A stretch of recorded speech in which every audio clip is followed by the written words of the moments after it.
Once again, it's on. You know what time it is. It's time to play some toss. Welcome, everyone, to episode 92. Reggie White would be so proud. Episode 92 of the Tristain Sports Show Toss. Yes, it is your main man, T-Squared, Tristan Thomas. What's up, everybody? Thank you so much for joining us. This week, we're talking Milwaukee Bucks. We have a little bit of clarity of when they'll begin the defense of their championship. And they got another game on a very special holiday. You probably know it, but we'll talk about it. The Milwaukee Brewers, how are they doing? Is the train continuing to roll, or are the wheels starting to fall off? We'll discuss. And the Green Bay Packers, they're starting to get ramped up, had their first preseason game. We'll discuss about what I've seen from them so far. And then the Toss Sweep, we're kicking it back to the NBA. We're talking the opening week schedule and NBA Christmas. That's right, NBA Christmas. Well, you all know how things get started here on Toss. We start things off with the state of the state, and let's get to those world champion, NBA world champion, Milwaukee Bucks. We have a little bit of clarity with them, but we spoke a little bit a couple weeks ago. We're in our summer bi-weekly schedule right now. Once the NFL season gets kicked off, we'll be back to weekly shows, but you know how the sports thing goes, sports personalities. We really take all of our vacation time in August, where there's a little bit of a lull. Yes, baseball is still going on, but we try to fit in all that off time in the summertime, especially in August, before things really start to kick up. You got the final season, the final regular season games in MLB before they start postseason in October. The NFL starts to kick off. The NBA is beginning to come back. They usually have training camps in October, and they get kicked off mid-October. So that's really the time where things start to ramp up. But I digress. We'll be back to weekly once the NFL season starts. But a couple weeks ago, we spoke about moves the Bucks have made, how I believe on paper, folks, I had some people DMing me at the 20double on Twitter and Instagram. Follow me on both. About how I was saying, how could you say that this team as currently constructed is better than a team that won a championship? I didn't say that they were definitively better than the team that won the title. What I said was, on paper, this team looks better than the one that won the title. I didn't say they were better. We have not seen this iteration of the Milwaukee Bucks that has been constructed after winning a world championship on the court yet. So I can't have an answer for you on whether or not they're better or not. So therefore, I'm not going to tell you this team is better than the one that won the championship. This is why within my DNA and within the DNA of Toss Nation Sports Media, in this very program, Toss Tristain Sports Show, we say truthful, opinionated, and passionate. We will always draw from the truth. We will always seek it and draw from it. What we draw from it is our opinion. That's why we're opinionated. And we will always be passionate about our stance. And that's why I'm being that way right now. I never said that this team that has been constructed is better than the one that won the championship. I said on paper, it may be better than the team that won the NBA title. We will see how things shape up. There's a lot of guys on this team now that could and should get time. You talk about looking at some of those guys in Summer League, guys like Mamadi Diakite.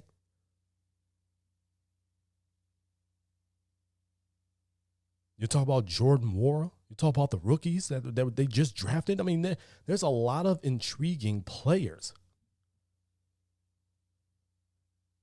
that could be big this upcoming season and in the future if things continue to go the right way for the Milwaukee Bucks.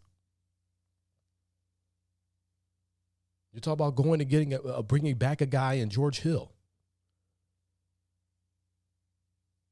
Trading a young player in Sam Merrill for another good young player who can play some good defense and is a bit streaky from three, but can hit it, in Grayson Allen.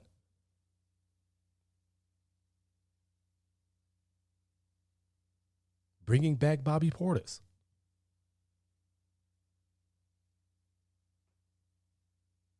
Semi Ojeleye, who's I think is going to be a really good 3-and-D guy.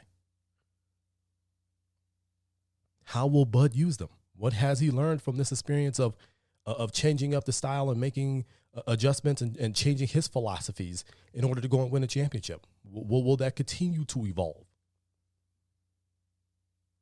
Will we see any of those guys get significant time this upcoming season? There's a lot of questions. Will Dante DiVincenzo be healthy enough to start the season?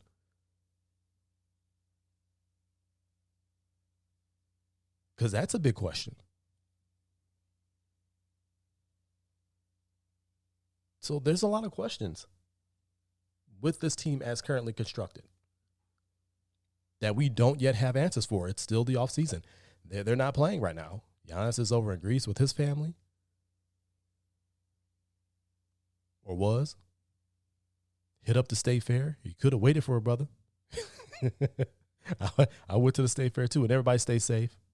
You saw them masked up. If you're going to enjoy experiences, be very, very safe. I went with my family. We went as soon as the doors opened, and we stayed for a couple hours, and we got out of there. We were always masked up. We always tried to keep our distance as best as we possibly could. Kept the hand sanitizer. Cleaned surfaces where we could. Try to be as safe about it as possible. So I just hope everybody out there is just out there being safe. On a personal note, we just got news that a couple of my family members tested positive. They were fully vaxxed. Very unfortunate situation. They seem to be on the mend, but it's been rough. It's been rough. So prayers to them. They know who they are. But just be safe with this. But I digress. The point I was making was that they're not on the court. Summer league is over. The heavy hitters, the Giannis's and the Middletons and the Holidays and guys of that nature aren't on the court right now. Holiday and Middleton are resting up from not just a hell of a playoff run that resulted in the NBA championship, but a hell of an Olympic run that resulted in a gold medal. First pair of teammates since Pippen and Jordan in 1992 to win the NBA title and a gold medal in the same year. Just amazing. But this team has not been on the court together. They have not played any games together. They have not been in any practices together. So we do not know if this iteration is going to be better than the previous one. Again, that won the championship. So a lot of intrigue around this team. You got a group of guys that know how to win now.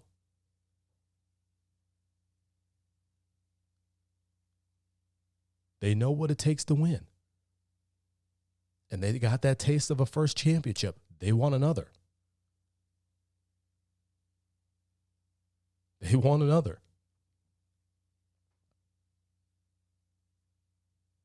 I mentioned in the teaser at the beginning of the show that we now have a little bit of clarity when the title defense, it's not really a title defense, it's a quest to another title begins, I should say.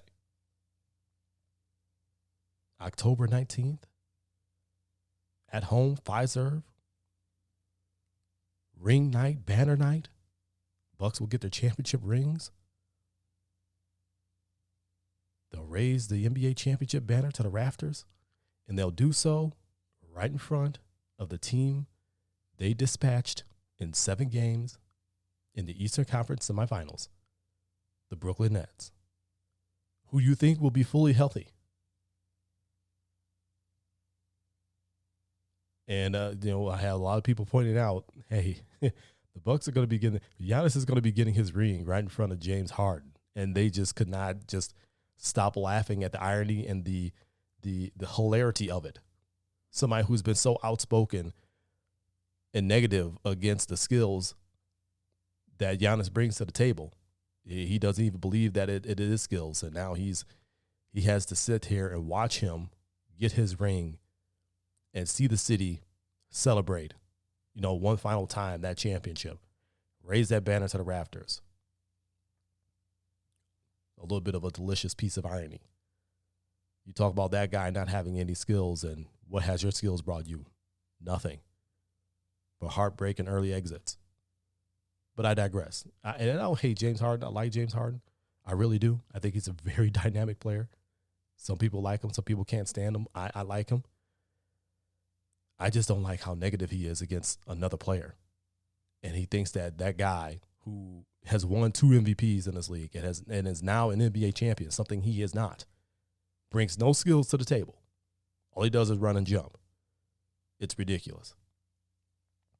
But again, I digress. The quest begins, and I can't really say the quest. For me, the quest to a championship really begins when the playoffs start. And if the Bucks qualify, that begins the quest to a championship. That's just for me. I say the season begins on the 19th. The quest to get the right to defend your championship begins on the 19th because you have to win games to qualify. So the season begins October 19th. Maybe your boy will be there. He may or may not be. I don't know at this point. But we'll see. In addition to knowing their opening night opponent, and we'll run through the opening week slate a little bit later in the tall sweep. The NBA went nuts with this schedule. In addition to knowing when the season begins for the Bucks and the NBA as a whole, we also know the Christmas Day opponents. And again, something else we will go through, but we'll tell you the Bucks opponents now. The Bucks will be at home at Fiserv on Christmas Day against the Boston Celtics. That will be the second game of the day, much like it was last season.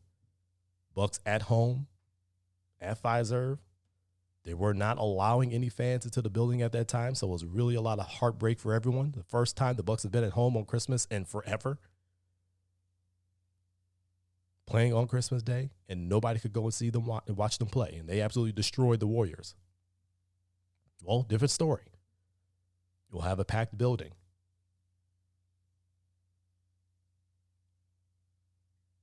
Everybody's ready for Christmas. Everybody's ready to see the Bucks play on Christmas. Deprived of that from last season, not this season. World champions.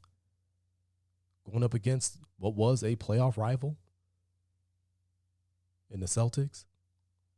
Some people are pointing out to me again that Chris Middleton is very happy about that. He seems to go otherworldly against the Celtics. He's been otherworldly, period. He's just a phenomenal player.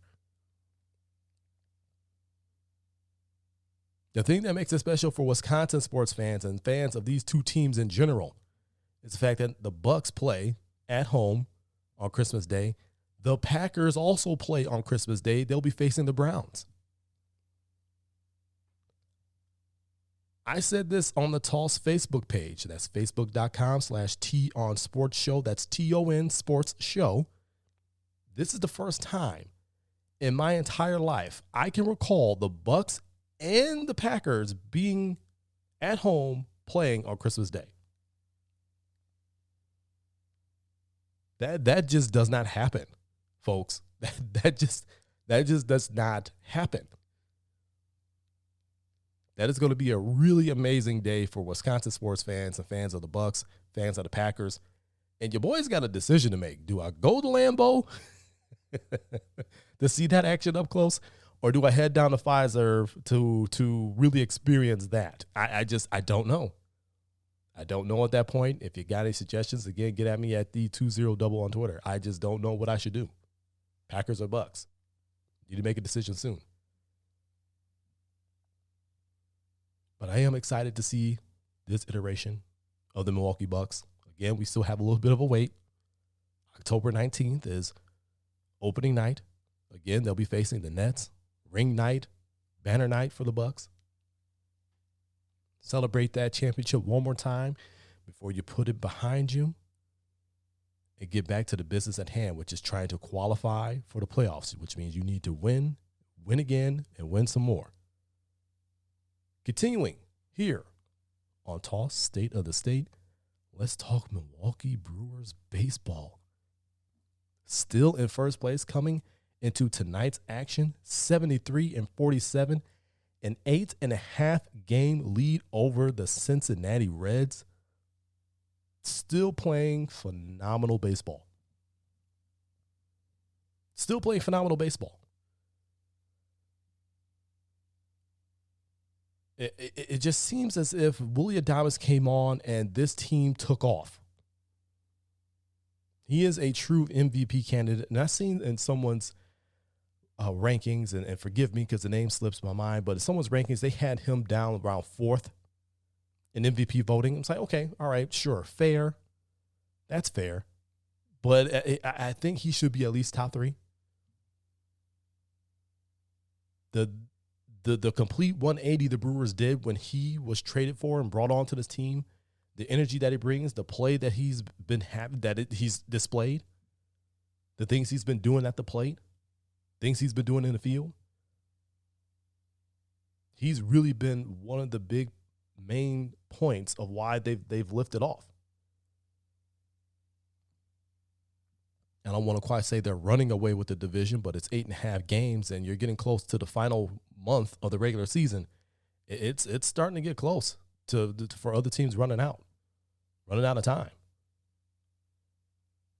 Brewers just have to continue to do what they have been doing, which is win series. And when you can, sweep a team, much like they swept 4 games from the Cubs. That was quite enjoyable. I can't front. Had a really tough series against the Giants, who lead the National League in wins. I believe they lead the majors in wins. They were the first team, I believe, in either the NL or the majors to 70 wins. They're just having a phenomenal season, and not to mention they added Chris Bryant, of course, former NL MVP and World Series champion. They just absolutely blew up the Cubs, trading everybody. But 73-47, 8.5 game lead in the Central Division of the National League. You hope you get a couple of those guys again, like Christian Yelich, who is, again, just having a nightmarish year at the plate again. It seems like over the last couple of games, he's been driving the ball a little bit more, but he's also been striking out a lot more. If you can get that bat hot heading into postseason, man, you talk about a tough out being even tougher. And this is what everybody's discussing around the major leagues. You talk about managers and players alone, they're talking about the Milwaukee Brewers as being one of the 2 best teams in all of baseball. And they recognize how tough they are. And the main reason why they're tough is because of their pitching. Now, don't get me wrong. There are times and points in the season where that offense has just been putrid. They can't scratch across anything. But it seems as of late, they've found a way to scratch across a couple of runs. And that pitching has done their job, which is what they've been doing all year long, which is why they are where they are. The pitching has been dominant. From the starters to the relievers. You got Williams and Boxberger and Hader at the back end of that bullpen. You shrink the game down. Teams really only have 6 innings to try and win that game against you if those 3 guys at the back end of that bullpen do their jobs. And they have been. But the starters, or the initial outgetters, because that's what Craig Counsell likes to call them, the initial outgetters have been doing their jobs. When you look at the top 5 pitchers in regards to ERA, earned run average, 3 of them are Brewers. Let me hit you with that again. The top 5 pitchers in ERA, 3 of them are Milwaukee Brewers. Let me run this list down to you. You got Walker Buehler. Then you got Brandon Woodruff of the Brewers. Corbin Burns of the Brewers, who took a no-hitter into the 6th against the Cardinals just last night as we record this program on a Wednesday night. You got Lance Lynn, and you got strikeout Freddie Peralta at 5th. That is dominance. And if you remember what I said weeks back before the season started, the Brewers may not have the top rotation in all of baseball, but they damn sure have at least top 10, top 5. That is what I said. This pitching staff was far better than what everybody else was giving it credit for, and you are seeing it on the field.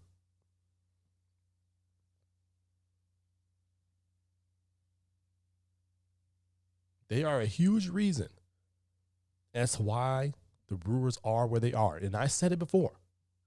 The pitching is going to be great. They are going to carry this team. What can the offense bring to the table? Well, Adames has been a great shot in the arm. A healthy Lorenzo Cain has definitely helped. But you need a bat like Christian Yelich's to get going. If somehow, some way, Keston Hiura can find himself, what a surprise that would be. But you got a guy that was traded for on Rowdy Tellez, who's come up with a lot of clutch hits, clutch home runs. He's giving the Brewers exactly what I thought he would. Colton Wong could start getting going a little bit. I know he had a good day at the plate back in St. Louis, another standing ovation for the things that he did for them. If they can find a way to get a few more runs so where the games aren't so tight and there isn't so much pressure on that pitching staff, even though they've been able to come through more times than not,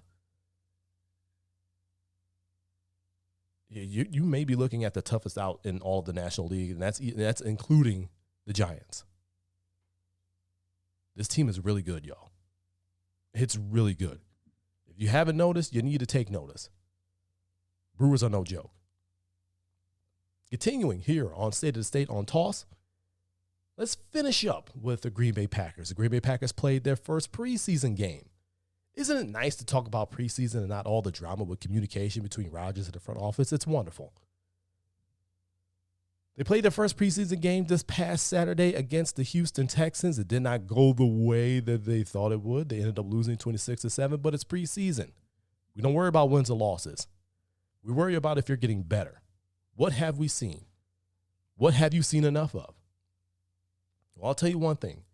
Apparently, the franchise saw enough of Josh Jackson. That experiment is over. Especially after Saturday's game, more up and down play, which is exactly what has happened in this time with the Packers. They trade him to the New York Giants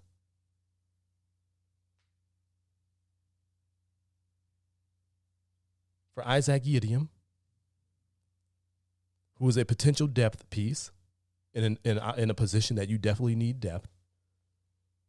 We know Kevin King's injury history.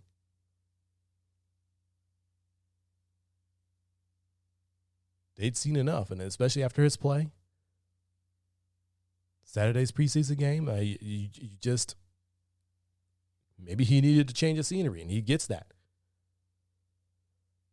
You need a little bit better depth than they get that with Yiadom. But what everyone was wanting to look at and wanting to notice were two things. The big thing, Jordan Love. How was he going to play? Well, 12 of 17. 122 yards and a touchdown pass. He did have a strip sack fumble on him. Got dinged up with a shoulder injury. He's been out for a few days. They don't believe it's anything serious. Matt LaFleur said as much. But they're going to hold him out.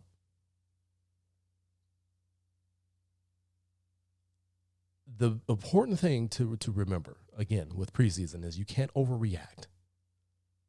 Now, some things you have to take action on because this is how they've been for years. Jackson being one of them.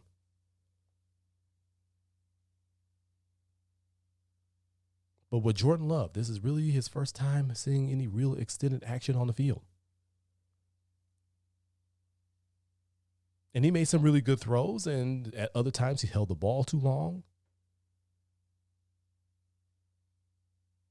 Didn't really feel defenders in the pocket very well. But that was partly his fault, but also partly the fault of the tackles and the guards. Just letting pressure just come off the edge.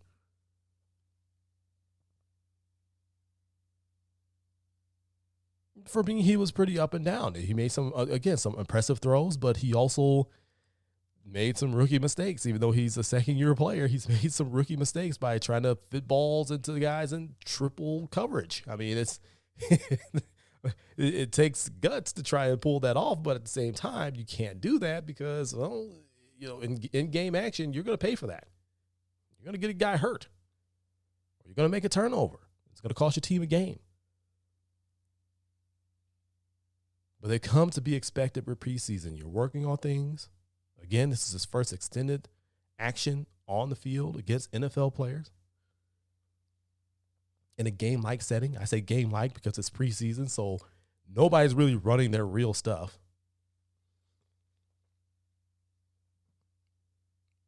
Good to see him out on the field. Good to see him make some good decisions. You kind of see why they drafted him, but at the same time, you got the league MVP on the sideline. You need to keep him there as long as you possibly can. That's just my take on it. Your best chance to win a Super Bowl is with 12.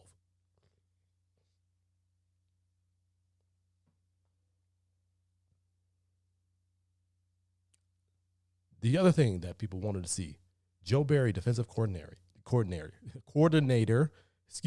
even speak anymore. Joe Barry, a defensive coordinator, what was he going to bring to the table? What was he going to do differently than Mike Pettin, the former DC for the Packers? He didn't really show much. Again, it's preseason. He played a lot of vanilla coverage. Had a lot of vanilla blitzes. Really didn't show too much. And I don't think in preseason you're really going to see too much. He's going to put guys in plays that they really need to evaluate. He's going to put those guys in those situations of importance on those plays, and he's going to see how they can handle it so the team can make a proper evaluation. That's just the way things go with preseason now.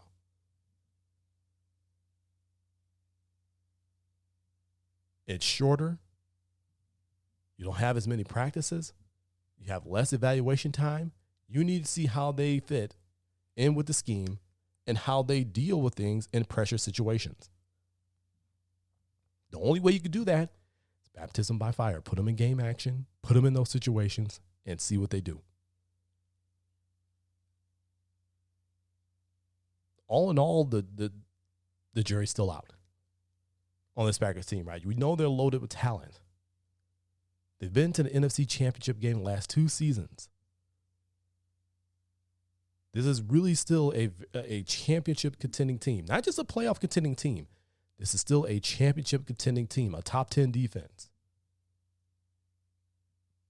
top 3 offense.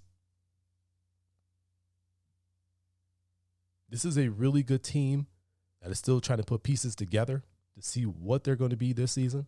How are they going to win that way? But the jury's still out. You can't really tell much about after preseason game number 1.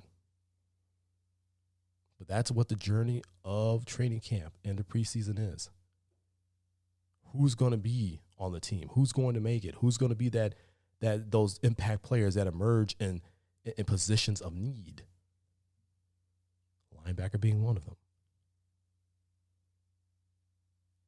That's the journey. Enjoy that journey in preseason. Really watch it for what it is. Don't go out there expecting guys to be in regular season form when they're not.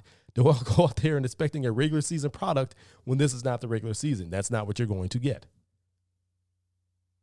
This is more evaluation. This is more, okay, this guy, I think this guy can play. This guy's been good in this situation. I think he can make an impact in this position, in these situations. It's evaluation. Don't get too high. Don't get too low. Enjoy preseason for what it is. It's the beginning of the journey for the Green Bay Packers. And that's the state of the state. The Bucks begin their regular season at home October 19th against the Brooklyn Nets. Ring night, banner night, celebrate that championship. The Brewers are in first place. They keep rolling towards and getting closer and closer to a division championship. You're hoping some of those bats wake up to give just a bit more offense for this stout pitching staff.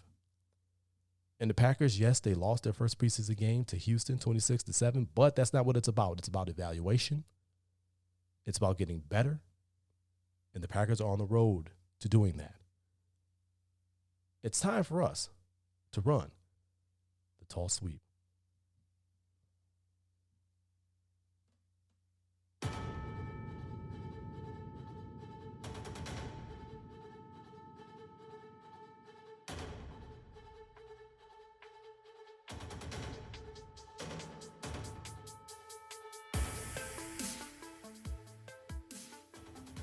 Toss could be heard everywhere, y'all. On Spotify, on Stitcher, on Apple, on Ghana, on radio.com, on iHeartRadio. When I say that you can hear Toss any and everywhere you get your podcast, I mean you can listen to Toss any and everywhere you get your podcast. Find us. Well, y'all, we're going to run through a little bit more NBA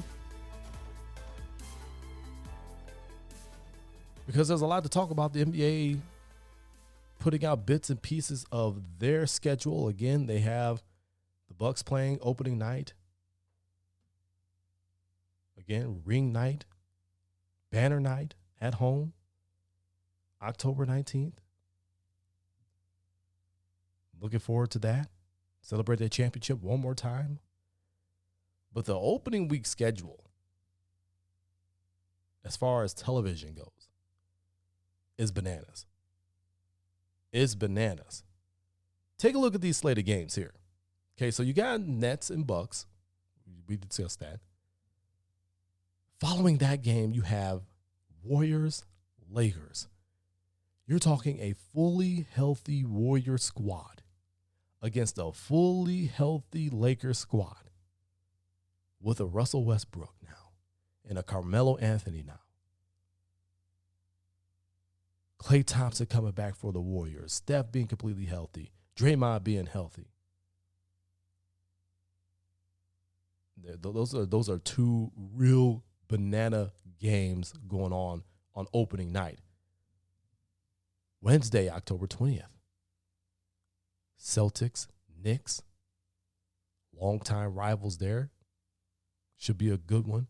Out west, after that game, you got the Nuggets and the defending Western Conference champion Phoenix Suns. That should be a good one. Hopefully Jamal Murray is ready to play in that one. That should be a really, really good game. How are the Suns going to bounce back after the ultimate heartbreak of losing in the NBA Finals in 6 games? That'll be interesting to see. MVP Jokic coming back. Again, I hope Jamal Murray is healthy for that game. That's going to be a really good one. Thursday, October 21st, you got Mavs with Luka Doncic and his over $200 million contract extension, well-deserved, against the Hawks and hopefully a healthy Trae Young. Good young squad in the Hawks. They're going to come back hungry. Got to taste the postseason. Went all the way to the conference finals. Again, lost to the Bucks in 6. Again, it's Bucks in 6. That's for the culture. Really good game against 2 young squads there. After that, you have Clippers. Hopefully a fully healthy Kawhi. We do not know. And the Warriors. Warriors getting 2 primetime games within the same week, of course. Nationally televised. And then that Friday, Nets, Sixers. Those were the two top teams in the Eastern Conference in the regular season last season. Sixers number 1, Nets number 2. Okay, Nets getting another national television game. And then the nightcap, the Suns and the Lakers, again, both teams getting another nationally televised game during opening week. A rematch of, I believe, the first round. A first round where I said, hey, the Lakers, if fully healthy, could beat the Suns in that 2-7 matchup. Well, the Lakers didn't get healthy, and they got beat soundly by the Suns. Great slate of games to open up the week as far as the nationally televised schedule goes. I think they did a phenomenal job on the schedule to open up the week. That's going to bring in a lot of eyes. A lot of people are going to be excited for it. Banana schedule to start. Let's move over to the Christmas Day games because, as you know, the Christmas Day games is probably the biggest day in the NBA. Typically, it's them all by themselves, but now they have to share that day with the NFL because, again, the NFL is playing on Christmas Day. The Packers will be playing the Browns that day. We already mentioned Bucks, Celtics. That's the second game of the day. Again, I got a big decision to make. I don't know which one I'm going to go and peep. I don't know. I don't know at this point. But before that game, the first game of the day on Christmas, you have the Hawks and the Knicks. Rematch of their playoff series, where Trae Young became the ultimate villain. They will be going back to MSG to play the Knicks. With Kemba Walker now signed, Evan Fournier now signed there. Knicks are looking pretty good, and this is a team that was already pretty good coming off of a playoff season. We'll see how that shakes up. You know, there's going to be a lot of boos for Trae Young. I can tell you that. He really became a villain last playoffs, especially in New York. Again, Bucks Celtics is the second game of the day. I look forward to the Bucks winning that game. Third game of the day, Warriors Suns. Really good matchup, especially if these two teams are fully healthy. It's going to be a really good game there. Fourth game of the day, the primetime slot, Nets, Lakers. A lot of people calling this the main event of the day, even though it's just the fourth of 5 games. You can understand why. You know, they're going out to L.A. You're hoping the Nets are healthy. You're hoping the Lakers are healthy. Some people are already considering that an NBA Finals preview. I say, look, you need to beat the man. Like Ric Flair said, to be the man, you got to beat the man. Well, right now, the man or the men are the Bucks. Until you beat them, there's not going to be any Nets, Lakers, NBA Finals. You got to go through them first. They're the champs. That's going to be a really good game. Enough said there. And then the fifth game of the day, Mavericks, Jazz. Jazz having some heartbreak. Number 1 seed losing. Again, Mavs coming off another playoff season. New coach in tow. It's a really intriguing game. Will the Jazz be able to get back to that number 1 seed type form? What did they learn from last season's heartbreak in the playoffs? What have the Mavs learned? Is Luka going to get more help, or does he have to do everything again by himself? A lot of intrigue to be had. A great slate of games for opening week, as well as on Christmas Day. A lot of people are going to be working their remotes out. They're going to be wearing them out because, again, the NFL is also playing on Christmas Day. So, I mean, we got a lot to be grateful for that day. And it's just going to be sprinkled with sports all over it. And it is just lovely. It is just lovely, especially if you're a Bucks and Packers fan, because we get the best of both worlds. Well, y'all, that'll do it for me. That was episode 92. I almost said 42. We a long way away from 42. That was episode 92 of Tristain on Sports Show. Follow me On Instagram and Twitter at the20double. That's at the number 2, the number 0, and the word double. Instagram and Twitter. Facebook.com/TON Sports Show. That's TON Sports Show is the Toss Facebook page. Talk about a lot of things there that we don't necessarily get a chance to on the show. Again, Facebook.com/TON Sports Show. That's TON Sports Show. And of course, TossNationMedia.com, your home for the Toss brand of sports. Truthful, opinionated, passionate sports. It's what you deserve. But as I said before, it's time for me to get on up out of here. This is T-Squared, Tristan Thomas, reminding all of you to keep it moving forward. Always forward. Forward always. We'll see you guys in a couple of weeks. Until then, so long from Toss.